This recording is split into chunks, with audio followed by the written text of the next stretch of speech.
saya bagi yang Universiti Al-Azhar senaraikan apa dia kaedah untuk nak bantu kecanggihan yang ada sekarang. Alright? Yang pertama, ni tuan-tuan boleh tulis nota lah masing-masing ya, peringat memperingati antara satu dengan yang lain. Nombor satu dengan nombor dua ni dia duduk rapat. Jadi ibu bapa kena faham benda ni. Universiti Al-Azhar bagi tahu. Untuk pengetahuan ibu bapa, Universiti Al-Azhar, Mesir ada Darul Ifta. Mesir ada Darul Ifta. Apa Darul Ifta? Darul Ifta ni tempat gudang mengeluarkan fatwa. Senang nak bagi faham. Dia ada satu institusi yang kerja dia bawa keluar fatwa sahaja. Dan orang di dalam dia memang ini kira tuan-tuan not our level lah kita abang. Jadi jangan siapa-siapa bila dengar Darul Ifta kemudian kita duk buat sombong, saya abang atas silap lah. Kita silap lah. Kita tak kenal orang-orang dalam ni. Kami yang mana yang belajar di sana, yang tahu credibility. Contoh ni saya bagi. Ketua Hakim di negara kita bahagian syariah. Ketua Hakim kena pergi Darul Ifta dulu untuk dapatkan macam mana nak istinbat hukum sebelum nak jadi Ketua Hakim Syariah di negara kita, di negeri-negeri.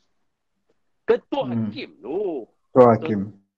Kita dengan Ketua Hakim lagu mana? Kita dengan Ketua Hakim. Level tak? Tak level. Itu pun tak level. Darul Ifta.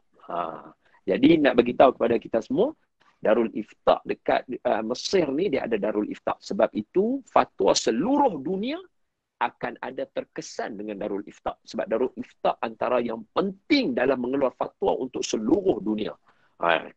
Ini dia punya, tuan-tuan kena faham dia punya level dia. Darul Ifta ni dengan siapa? Al-Azhar lah. Dan Al-Azhar ni nak habaq kata canggih tak canggih dia apa? Mereka ada satu badan yang menjaga fatwa untuk elektronik sahaja. Telefon, komputer, apa fatwa dia? Dia ada. Kita tak ada. Kita ada SKMM, MCMC. Tapi dia pun bukan tempat buat keluar fatwa elektronik. Sebab itu, untuk pengetahuan ibu bapa, barangkali mungkin di Surau Al-Husna ada orang-orang yang ada kuasa atau hampir dengan orang yang berkuasa atau ada pengaruh dengan orang yang berkuasa. Tolong sampaikan apa yang saya sampaikan ni dengan mengatakan bahawa banyak benda yang masuk, contohnya TikTok. TikTok masuk di negara kita. TikTok main daripada China. TikTok main di negara kita, lalu fatwa tak? Tak ada. Dia terus masuk. Jadi kita tak tahu. TikTok ni halal ke tak? Haram ke halal? Kita tak tahu, betul tak? Sebab dia tak lalu fatwa. Beza dengan filem. Filem nak lalu negara kita, ada tak orang kaji dia dan fatwa kan dia? Ada kan? Dia ada penapis dia. Dia ada sensor, dia ada penapis dia. Aplikasi kita tak ada. Mesir ada. Ini beza nak tunjuk. Jadi tolong bagi tahu. Mana nak tahu ada dalam ni anak-anak tuan-tuan yang esok dah jadi alim. Bagi mereka jadi alim supaya mereka boleh dokong benda-benda macam ni. Ada ruang untuk mereka. Dia perlu ramai orang. Sebab mana boleh seorang nak kaji fatwa untuk TikTok. Bukannya sehari dua. Mana boleh buat keluar fatwa sehari dua. Dia kena kaji, dia kena tengok dalil-dalil.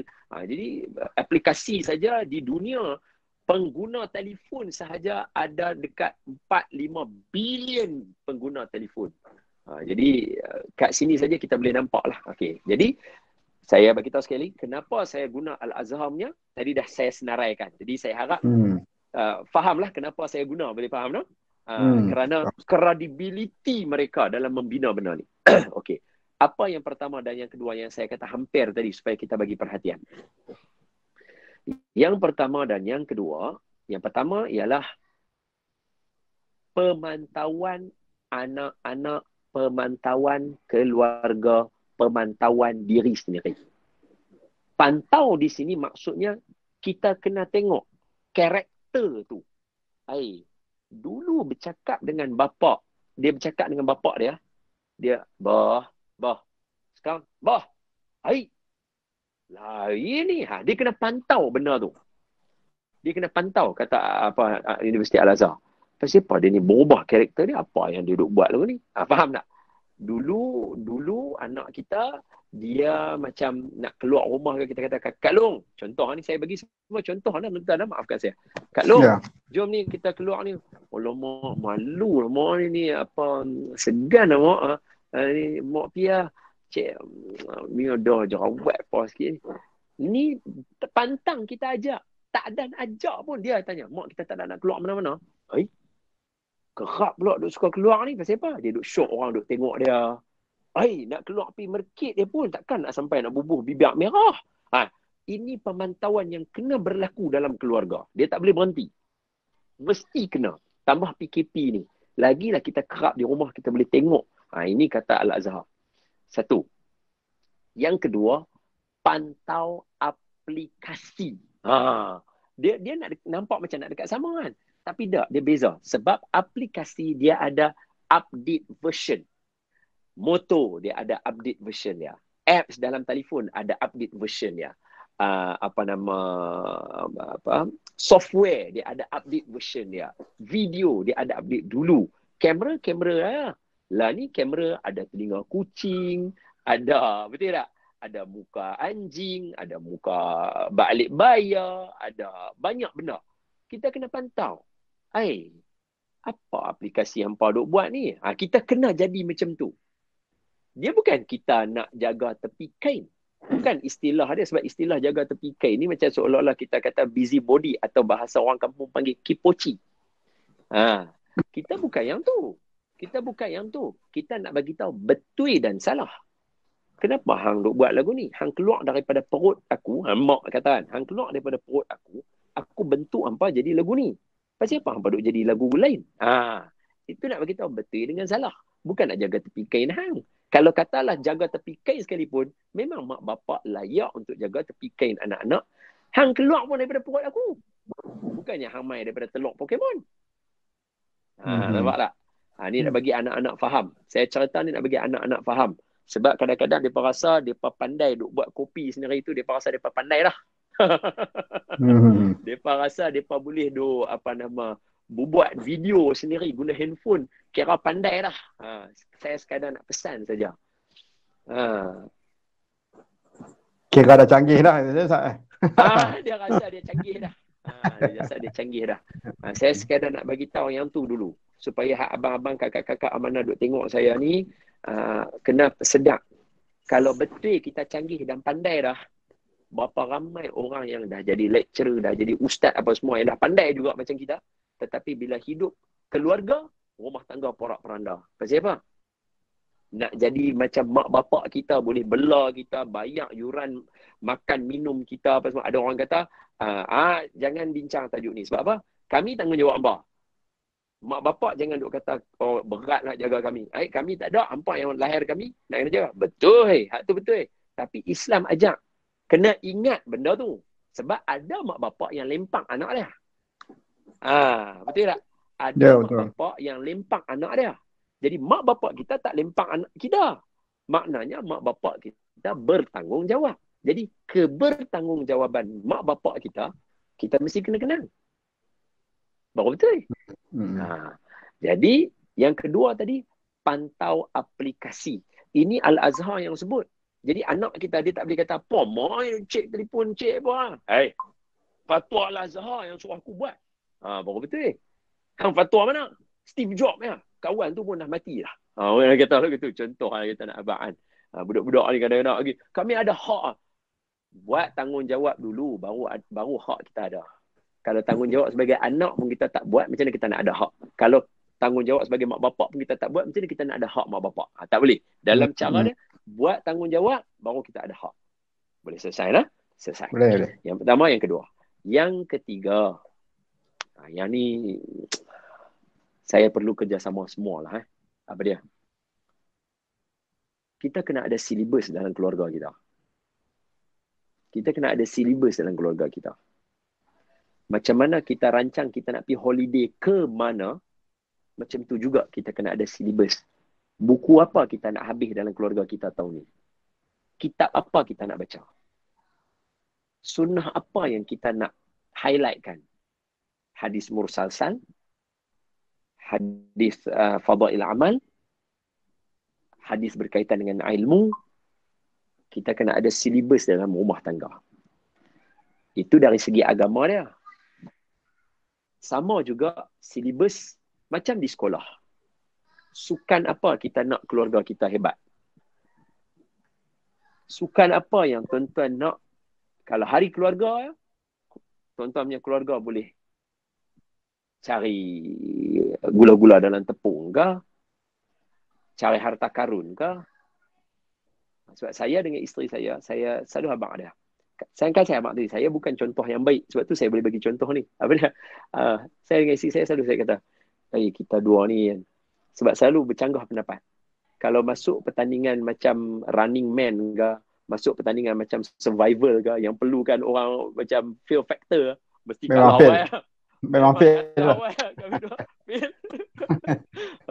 Jadi kita kena wujud kat silibus supaya kita ada sama. Kita mula faham. Kita mula ada synchronize benda ni. Jadi kena ada silibus dia. Sukan apa yang kita nak terror, isi ayat apa dalam botol ke. Kita kena ada aktiviti yang membuatkan kita ada champion. Ini dahlah main telefon tu selalu. Tapi tak pernah generate duit pun melalui telefon. Duk perhabis duit adalah. Dan kalau kata terror sangat main telefon tu, kot lah boleh. Bila orang tanya pasal telefon boleh jawab? Tak boleh jawab juga. Kalah juga lagi. Duk selalu dengan telefon. Orang suruh selesaikan masalah telefon. Tak boleh juga. Kalah lagi. Lepas tu kalau orang suruh buat pertandingan hari keluarga dengan menggunakan telefon jawab soalan untuk nak ni. Nak download apps pun tak reti. Kalah lagi. La ilaha illallah. Habis yang duk main telefon selama ni buat apa? Buang masa rupanya. Nampak? Itu kita tak mau. Rugi lah keluarga kita. Rugi lah keluarga kita. Di Malaysia ada budak yang champion, tuan-tuan tahu tak? Di Malaysia ada banyak godfather tau. Godfather bahasa Melayu, godfather television. Dia maksudnya dia yang buat paperwork untuk television dulu. Ni semua godfather lah semua ni dekat UPM. Godfather radio ada. Di peringkat muda, godfather dalam main game FIFA pun ada di Malaysia. Dia orang Malaysia, budak KL. Nama dia Amirul dan terkenal dengan nama game dia Amtuah. Dia bawa nama Tuah sebab bendera Malaysia. Dia bawa bendera Malaysia. Dia adalah anak Melayu yang main FIFA game ni untuk Bundesliga. Europe punya Jerman punya geng. Dia budak Melayu. Sebab apa? Dia main sampai terror. Kita nak macam tu. Julang bendera Malaysia di peringkat antarabangsa. Dia godfather tau. Godfather. Ni istilah dia. Dan bukan saya kata. Dunia sebut. Godfather FIFA, budak ni. Amirul. Dia terkenal dengan nama Amtuah. Budak ni. Saya jumpa dia, saya interview dia. Umur dia lah ni 25 kot. Tak silap saya. 25 ke 26. Amirul. Sekali dia menang game FIFA dia main, duit dia 700,000. Sekali dia menang. Kita duk main handphone ni duk kat tangannya. Main Candy Crush lah apa semua. Bila kita buat pertandingan suruh main, tak pernah menang. Pasal apa? Hak yang selama ni main untuk apa? Main suka, habis lagu tu. Buang masa. Rugi. Jadi, dah sampai masa untuk kita adakan silibus dalam keluarga kita. Kena ada silibus. Dan yang terakhir, maaf lah kalau saya cakap orang nampak macam saya duduk ni. Tidak. Saya abang apa yang ni. Dia sebenarnya ada 11 perkara. Saya bagi kat tuan-tuan 4 je. Tak apa, hal yang tuan-tuan boleh baca lah. Tuan-tuan buka internet nanti, tuan-tuan baca. Yang keempat, saya ambil last kali. Apa dia? Second last. Sampai masa untuk kita semua, termasuk mak bapak. Sebab saya yakin hari ni ramai juga mak bapak. Sorry ya, saya sebut. Saya tak tahu tuan-tuan siapa dia, saya tak tahu. Tapi geng-geng Asia baru je kena buang. Betul tak betul? Betul, ramai. TV3, Media Prima, betul tak betul? Baru kena. Ramai. Dia punya istilah ni bukan ramai ya. Ramai. Mereka tu semua mak siapa? Mak bapak. So apa saya nak bagi tahu? Nombor 4. Tapi poin 4 ni sebenarnya dia second last daripada dia nombor 10 dalam senarai yang Al-Azhar senaraikan cara nak settlekan kemudaratan yang berlaku pada hari ni. Nombor 4 ni ialah mak bapak dan anak-anak dah sampai masa untuk kita value diri kita, bagi masa untuk kita jadi pandai, bagi masa untuk bagi kita terror skill, bagi masa untuk kita ada confident dalam diri kita. Ini kelemahan kita di Malaysia. Cuba kita tengok, maafkan saya, cuba kita tengok anak-anak di negara orang putih. Budak tadika biasa dia saja. Orang pi nak interview budak dia, langsung je. Hello, hi. So what do you think if I ask you about family? I don't. Dia boleh jawab. Walaupun jawapan dia bodoh. Dia ada confident. Cuba kalau watak macam tu pergi ke sekolah tadika anak kita, bawa mikrofon tanya kat anak kita. Adik rasa apa? Lari, tak tahu pergi mana. Ini kelemahan kita. Even yang budak-budak ataupun orang yang berlakon pun, maaf, saya yakin tuan-tuan boleh compare antara zaman P. Ramlee, Sudin, Aziz berlakon dengan zaman sekarang yang berlakon. Dia ada benda yang kurang. Apa dia? Kita tak ada masa nak luang untuk bagi diri kita jadi pandai. Kita tak luang masa untuk nak garap skill kita bagi jadi terror. Kita tak bagi peluang untuk diri kita. Apa satu lagi tadi? Bagi masa jadi pandai, bagi dia ada confident dalam diri kita. Untuk ibu bapa, nombor 4 ni kenapa saya cakap? Barangkali, saya tak kata saya pandai. Saya ulang banyak kali. Saya kata saya tak pandai. Saya tak terror mana. Saya kahwin mula. Saya kata saya banyak kurang. Disebabkan saya kurang itulah. Kalau hari ni anak-anak tuan-tuan tengok dan dia kata, Ustaz Don, saya nak jadi macam Ustaz Don. Tuan-tuan kena tahu. Saya berlatih bercakap dan keep on bercakap nak make sure perkataan saya fluent lebih daripada 10,000 jam. Kena cari skill, Ustaz. Kena cari skill. Kena. Sebab tu kalau tuan-tuan tengok, tuan-tuan sendiri boleh kata, Ustaz Don dia ada link dia. Bukan sebab saya pandai. Tidak. Saya bagi tahu saya tak pandai. Disebabkan itu saya kena cari dia. Dan saya kena keluarkan dia daripada saya punya diri. Dan saya bagi tahu berapa lama saya berlatih, tuan-tuan? Lebih daripada 10,000 jam. Kalau nak ikut calculation, 20,000 jam.